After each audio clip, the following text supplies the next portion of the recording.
عليكم ورحمة الله تعالى وبركاته. الحمد لله نحمده ونصلي على رسوله الكريم أما بعد فقد قال الله تعالى في القرآن الكريم فمن شهد منكم الشهر فليصم صدق الله العلي العليم. وقال النبي صلى الله عليه وسلم من صام رمضان إيمانا واحتسابا غفر له ما تقدم من ذنبه صدق النبي صلى الله عليه وسلم.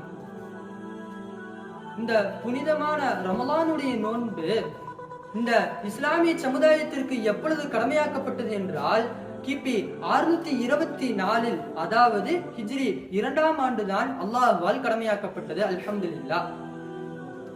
இந்த நோன்பை நாம் வைப்பதன் மூலம் ஈருலகிலும் இம்மையிலும் மறுமையிலும் நமக்கு நிறைய பல்வேறுபட்ட பயன்கள் இருக்கின்றன. முதலாவதாக நோன்பின் மூலம் உலகத்தில் ஏற்படக்கூடிய பயன்கள், உலகத்தில் கிடைக்கக்கூடிய பயன்கள்.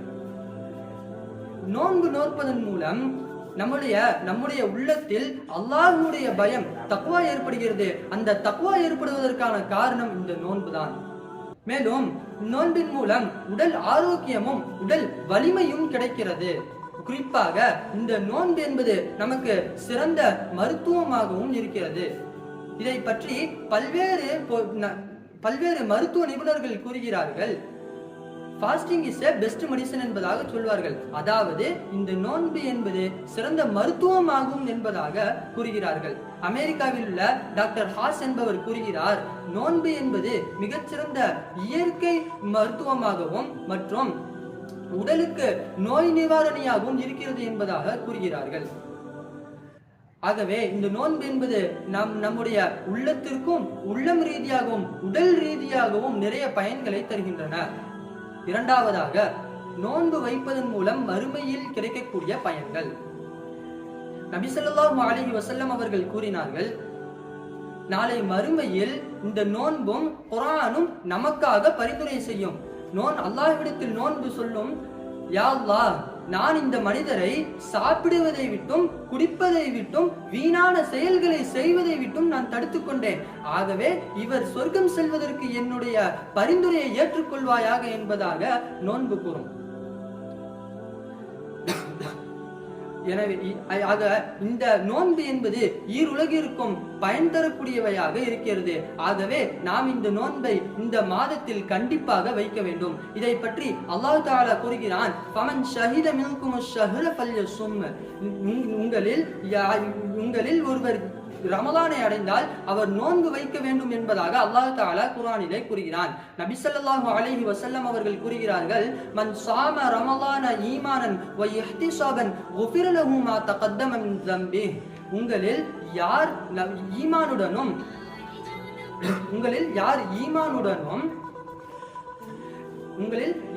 ஈமானுடன் இந்த நோன்பை நோக்கிறாரோ அல்லாஹ் அவருடைய முன் சென்ற எல்லா விதமான பாவங்களையும் மன்னித்து விடுகிறான் என்பதாக நபி ஸல்லல்லாஹு அலைஹி வஸல்லம் அவர்கள் கூறுகிறார்கள். எனவே இந்த நோன்பை நாம் கண்டிப்பாக வைக்க வேண்டும். மேலும் இதன் தொடர்ச்சியாக மற்றொரு முக்கியமான சட்டத்தையும் நாம் தெரிந்து கொள்ள வேண்டும். அதாவது ஒரு மனிதர் மேலே கூறப்பட்ட சட்டத்தில் உள்ளவராக இருந்தாலும் அந்த நோன்பை நிறைவேற்றுவது யாருக்கு ஃபர்லு என்பதை தெரிந்து கொள்ள வேண்டும். முதலாவது, நோன்பு நோக்கக்கூடியவர் உள்ளூர்வாசியாக இருக்க வேண்டும். பயணம் செய்யக்கூடியவராக இருக்கக்கூடாது. அப்படி பயணம் செய்யக்கூடியவராக இருந்தால் ரமலானுடைய மாதத்தில் நோன்பு நோற்பது கட்டாயம் இல்லை. விடுபட்ட நோன்பை ரமலான் அல்லாத நாட்களில் நோன்பு நோற்பது கடமையாகும்.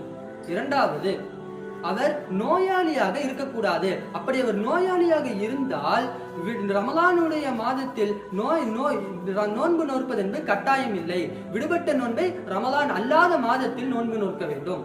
மூன்றாவது, பெண்கள் மாதவிடாய் இன்னும் நிஃபாஸை விட்டு நீங்கியவராக இருக்க வேண்டும். அப்படி மாதவிடாய் இன்னும் நிஃபாஸில் உள்ள பெண்கள் ரமலானுடைய மாதத்தில் நோன்பு நோற்பது கடமை இல்லை. விடுபட்ட நோன்பை ரமலான் அல்லாத மாதத்தில் நோன்பு நோற்பது கட்டாய கடமையாகும். பெண்கள்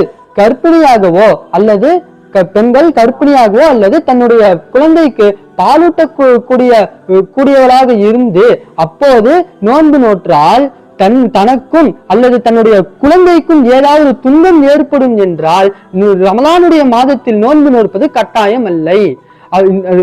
விடுபட்ட நோன்பை ரமலான் அல்லாத நாட்களில் நிறைவேற்றுவது கட்டாயமாகும்.